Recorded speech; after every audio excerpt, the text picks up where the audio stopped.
오바댜서. 이 책은 구약에서 가장 짧은 책으로서 단 21절로 되어 있습니다. 언뜻 보기에 그리 희망적이지는 않습니다. 이 책은 고대 에돔 족속을 향한 하나님의 심판에 대한 시인데, 에돔은 사해 건너편에 살던 이스라엘의 이웃 민족이죠. 하지만 여기엔 그 이상의 훨씬 중요한 의미가 있습니다. 먼저 배경 이야기를 들어보죠. 에돔 족속은 이스라엘 민족과 같은 조상을 공유하고 있다는 점에서 독특한데요. 그들은 모두 아브라함과 그 아내 사라, 그의 아들인 이삭과 그 아내 리브가, 그들의 두 아들인 야곱과 에서의 후손입니다. 창세기는 우리에게 이 형제의 이야기를 들려주었는데요. 간단히 말하자면 그들은 팽팽한 긴장관계에 있었습니다. 그들은 나중에 이스라엘과 에돔이라는 이름을 받는데, 이것이 결국 그들 후손 민족의 이름이 된 것이죠. 이 두 민족 간에는 그들의 조상들처럼 어려운 관계가 지속됐습니다. 이스라엘과 에돔 간에는 수세기에 걸쳐 긴장이 극심했지만 그래도 그들은 여전히 한 조상의 자손이었죠. 그러나 그 관계는 예루살렘이 바벨론에 멸망하는 비극을 통해 배신당하고 산산이 부서지고 마는데요. 바벨론이 이스라엘을 침략해 정복할 때 에돔 족속은 이 틈을 타서 이스라엘 도시들을 약탈하고 난민들을 사로잡아 심지어 죽이기까지 했습니다.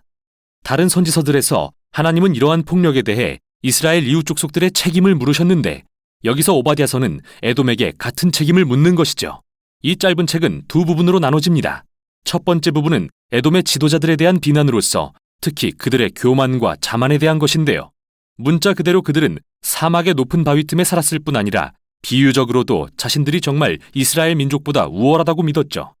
이러한 교만 때문에 에돔 족속은 바벨론의 예루살렘 공격을 방관했을 뿐 아니라 실제로 이스라엘을 파멸하는 일에 참여하게 됩니다. 그래서 하나님은 오바댜를 통해 에돔을 높은 곳에서 끌어내어 멸망에 이르게 할 것이라 말씀하십니다. 그들이 이스라엘에게 행한 대로 받을 것이라고 말이죠. 이제 에돔 족속의 멸망에 대해 더 듣게 될 거라고 생각할 즈음에 갑자기 15절에서 주제가 바뀝니다. 그리고 모든 민족을 심판할 여호와의 날이 가까웠다는 말을 듣게 되죠. 대체 왜 갑자기 에돔에서 모든 민족에게로 대상이 바뀌었을까요? 이 절은 사실 이 책의 전반부와 후반부의 연결고리에 해당합니다. 후반부에서 오바댜는 여호와의 날을 선포할 때 에돔뿐만 아니라 모든 민족에 대한 심판으로 그의 시선을 넓히고 있죠.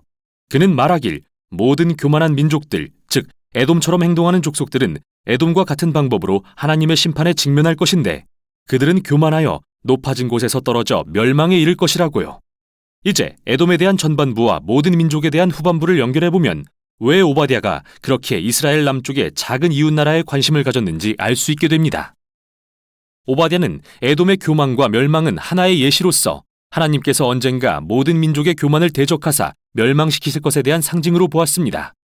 우연이라고 보기 어려운 사실은 히브리어로 에돔이라는 단어가 인류를 뜻하는 단어인 아담과 동일한 철자를 가진다는 건데요. 오바댜서에서 에돔의 흥망은 여호와의 날에 하나님의 공의가 모든 민족의 교만과 폭력을 심판하실 것을 보여주는 일종의 비유인 것이죠.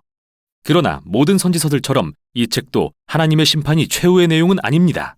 특히 오바댜 바로 앞에 나오는 두 선지서 요엘과 아모스의 결론을 떠올려 봅시다. 요엘은 모든 민족에게 여호와의 날이 임한 후 일어날 일에 대해 그림을 그리면서 하나님이 예루살렘의 새로운 구원의 역사를 행하실 것이며 자기를 낮추어 하나님을 부르는 자는 구원을 받을 것이라 말했습니다. 그리고 아모스는 결론에서 여호와의 날이 임하면 하나님이 이스라엘의 악을 심판하시지만 다윗의 가문을 일으켜 에돔과 하나님의 이름으로 불리는 모든 민족을 포함한 새 나라를 건설하실 것이라 말했습니다. 이렇듯 오바댜서가 요엘서와 아모스서 바로 뒤에 놓인 이유는 모든 민족을 향한 하나님 나라에 대한 소망의 약속들을 확장시키기 위한 것입니다. 그래서 이 책은 매우 희망적인 미래로 끝을 맺습니다. 하나님은 새 예루살렘에 그의 나라를 회복시키고 그곳을 충성된 남은 자들로 다시 채울 것이라고 말씀하십니다. 그리고 거기로부터 하나님의 나라는 이스라엘 주변 민족과 영토를 포함해 확장될 거라고 말이죠. 이렇듯 이 짧은 책은 우리가 선지서들에서 발견하는 하나님의 공의와 성실하심에 대한 더 큰 그림을 그리는 데 일조하는데요. 고대 에돔 족속의 교만과 배반은 하나님의 선한 세상에서 서로 배신하고 상처 주는 인류가 처한 상황의 전형이라 할 수 있습니다. 그러나 오바댜는 희망이 있다고 말합니다. 에돔의 몰락은 하나님이 세상의 악을 멸하실 뿐만 아니라 모든 민족을 치유하는 평화의 나라가 도래할 그 날을 가리키는 것입니다. 이것이 바로 오바댜서였습니다.